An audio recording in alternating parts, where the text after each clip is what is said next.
kii guriga marka labadii taas ahaanta dhibaatada xaggaas mar walba ka imaata ay u badan tahay mataqaana dhibaatada mideeda kaleeto waxa kaloo jirto in dhalinyaradii ay markay saaxiibadood ama dhalinyarada kaleeto ajnabiga ay la dhaqmaan ama la socdaan wax badan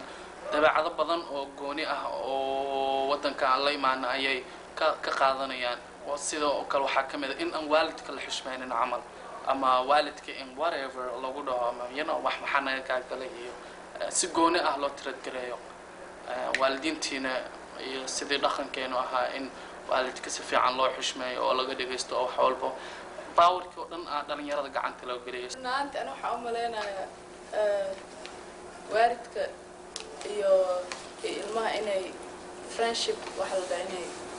kala because hadada ooyada ama aabaa best friends aatihiin waxay kula dhaqmayaan like dad qof weyn hadii oo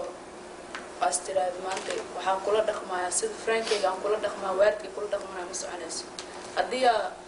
waalidkaada close aatihiin problem ka ma imaanayo because wax kasta aad ku tiraad waalidkaada they will understand hadda adiga iska dhigto level yar iska dhigto sida caruur waalidka waxa kula dhaqmaya hadda qof weyn iska dhigto qof weyn lagu dhaqmaya waalidka ami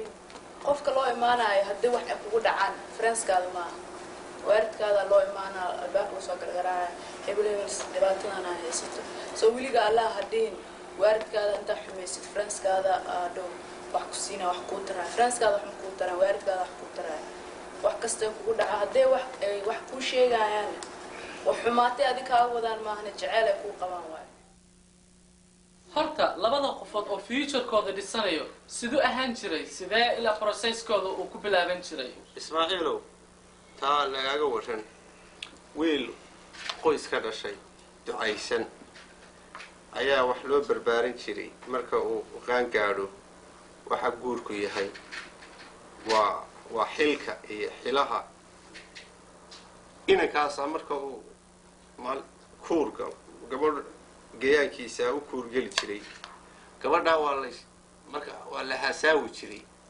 waa la ismaan baari jiray wala isbaran jiray sax garashadiisa aliyo waaba tii horeyba loo yiri inani waa hooyadeed waa tii horey loo yiri haweenka iyo geelaba waa la hidda raaca mar hadday inantu hooyadeed wanaagsanayd kale iyaduna way wanaagsananaysaa marka inanta hadday hooyadeed wanaagsanayd saasna waa la isku guursan jiray waxa la odhan jiray waar heblaa dhashay inantaas iyo ina dhaafin labada caruura ee sida loo soo rabeeyay ee hooyaduna gabadha ku soo tacabtay sidii xilasaamadu noqon lahayd reeruhana lahayd wiilkana odaygu u soo carbiyay sidii uu reeruhana lahaa ayaa isarkooda kadibna waxay isla meel dhigaan arrinka guuriga oo sheekadiisa go'aankuna wuxuu noqdaa gabadhu inay ku xujaysan ninka in uu reerkooda weydiisto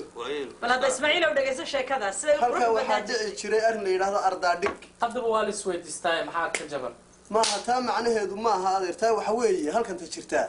waxaan ku weydiistay meesiinaysa mise waa qaata laakiin kii hore waxa wax xeer iyo jid la maro leh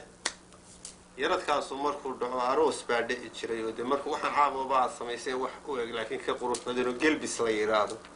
baa jiray dabadda gobaad duca iyo gobaad baa lagu gabaad sax ugu dambeynta waxay yeelan jirtay gabadhaas oo iyana qoyska ay ka dhalatay waxay soo celin jireen dhibaat waa xurma sax xurmata xanaa oo deeqa baa qoyskaasu la raaci jiray inta la raaci jiray wax qurux badan bay inta la raaci jiray waxaana dhici jirtay oo kale mood iyo noolba aad iyo waxa kale oo dhici jirtay xataa in gabadhaas inanku guursaday reerkooda iyo ninka wax guursanaya colaadi inay ka dhaxaysay baa halka nabad iyo wanaaga bilowdo way jiri jirtay gabdha godob loo bixiyaa jiri jirtay meesha ku heshiiso la ilooba oo naxligii hore u dhacay oo dhan ba tirtirtaa dhici jirtay deeburku macnayaal badan badbaado lahaa nabadgeliyo lahaa